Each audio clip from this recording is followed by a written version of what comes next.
You are listening to the Speech Space Podcast, a podcast full of tips and resources for SLPs. I'm your host, Jessica Cassidy, and this is episode 105.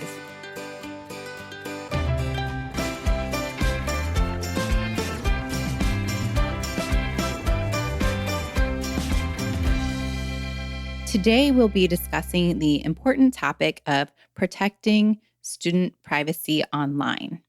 Before we get started, I wanted to mention that this podcast is brought to you by the Digital SLP membership site, which is a site that features time-saving, interactive, digital resources that are all teletherapy platform friendly. You can learn more or sign up for a free trial by going to thedigitalslp.com/digital SLP. The topic of digital privacy is not necessarily the most fun topic, but it is a very crucial part of serving our students and clients, especially now that digital tools are more common than ever.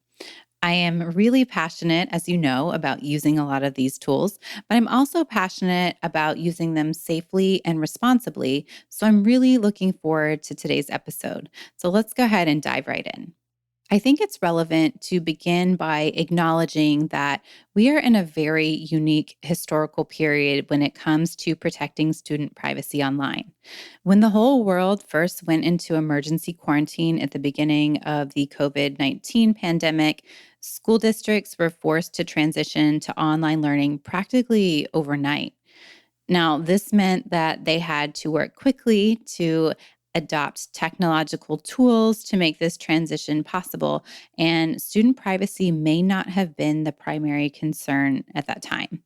Now that it seems like we have come out of the most uncertain and scary part of the pandemic, we have an opportunity to be very thoughtful about how to protect student privacy going forward. Now, let's start by talking about social media. Social media is such an interesting and challenging topic because I think SLPs often feel isolated, especially in schools, and we turn to social media for support from other SLPs. Now, this is not a bad thing, but we need to be cautious to ensure that our use of social media doesn't compromise student privacy. So, here are some tips that might help.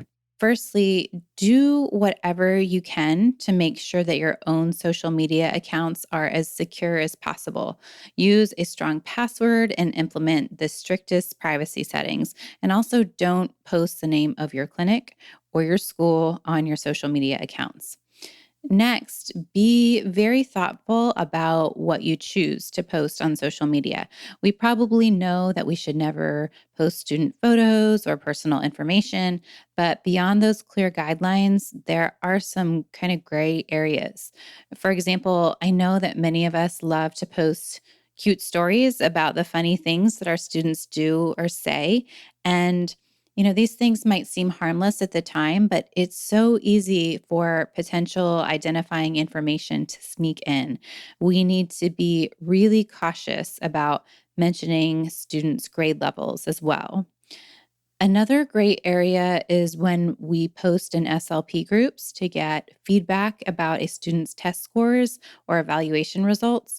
Now, again, it's so easy for identifying information to sneak in there, especially because age and gender play such an important role when we interpret our test scores. Those are some ideas about how to monitor our own social media use in order to maximize student privacy and safety. We can also teach our students and clients how they can use social media responsibly by implementing many of the same strategies, like using strong passwords and being careful about sharing pictures and locations. If you are looking for a functional, real world topic idea to address in speech therapy, online privacy is a great one. The next idea I'm going to talk about is how to minimize the amount of data that is shared about our students online. Even though many SLPs are back to working in person again, it's likely that we will continue to use some digital tools, and I really believe that this is a great thing. But as I mentioned earlier in the episode, we need to be as responsible as we possibly can.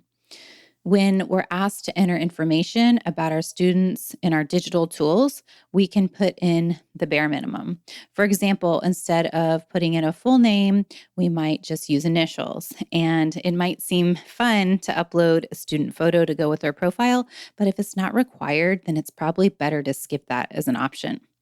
And also, just like with social media, we can teach our students how to use these same strategies. It's not unusual for students to have to manage their own logins and their own profiles for online tools in their classrooms. So it can be helpful for them to know that they should only enter the required information and nothing more. The first two tips that we covered today relate to working with digital tools that we already have. But another important area to think about is how to evaluate tools that we are considering for the future. One of the most important things that we can do is actually to read the terms of service and privacy policy for any online tool that we might start using with our students. We've probably all had the experience of quickly clicking, I agree with the privacy policy when we're creating an account for a website.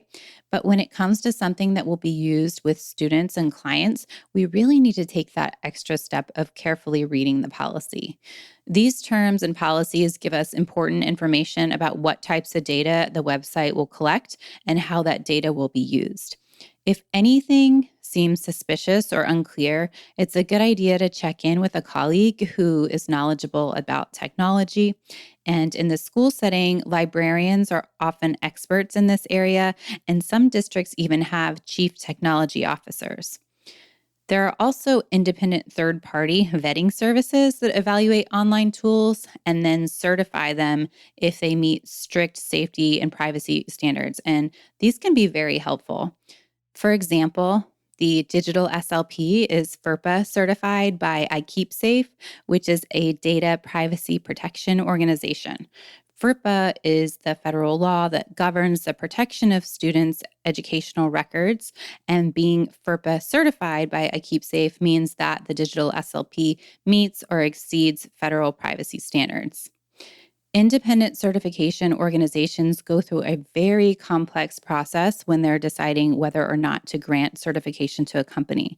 So that's something to keep in mind.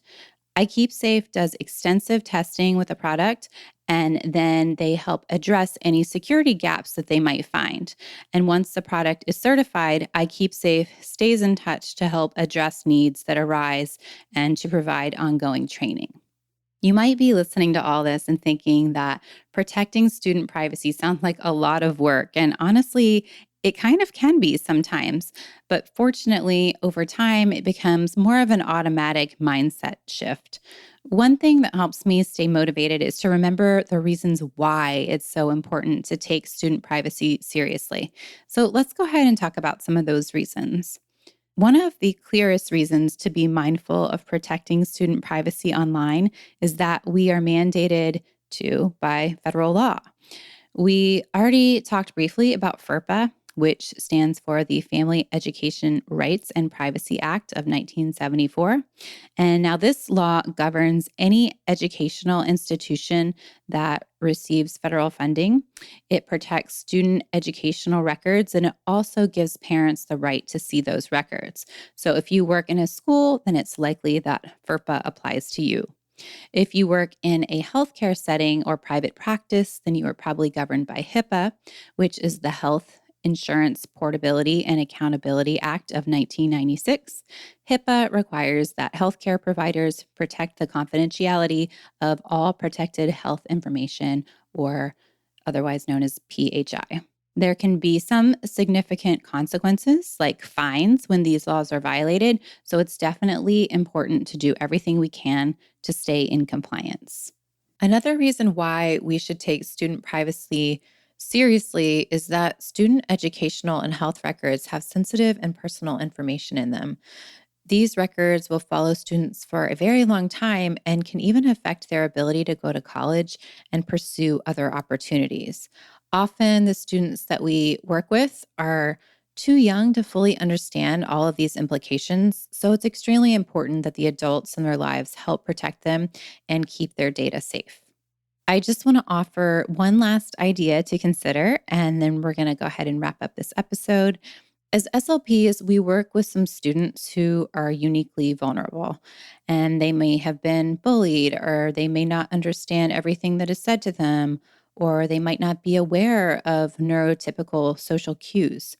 These factors can make it easy for them to be taken advantage of through phishing, hacking, or other online crimes. And I know that we all care about our students and clients, and safeguarding their privacy is one way to really put that care into action. Thank you so much for tuning in and learning more about this very important topic. If you are enjoying the podcast, I would love it if you would take a moment to leave a 5-star review to make it easier for fellow SLPs to find the show. We release new episodes twice a month on the first and third Tuesdays. And also, please don't forget to check out thedigitalslp.com/digital SLP if you are interested in exploring the membership and other content. Thank you so much again for tuning in, and I will talk to you again in a couple of weeks.